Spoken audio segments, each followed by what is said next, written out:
So now I will talk about difference between begin and start. You can use both start and begin for an activity. Begin is more formal than start. For example, I started playing the piano when I was 8 years old. What time does the meeting start? He is beginning to read more advanced books in English. We left the park when it began to rain. So, when you turn on a car or vehicle, use start.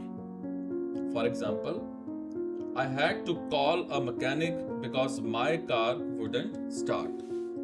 So, in general, begin is used for more formal and more abstract ideas. For example, scientists are studying how life began on Earth. For example, World War II began in 1939. Is it? Thank you so much.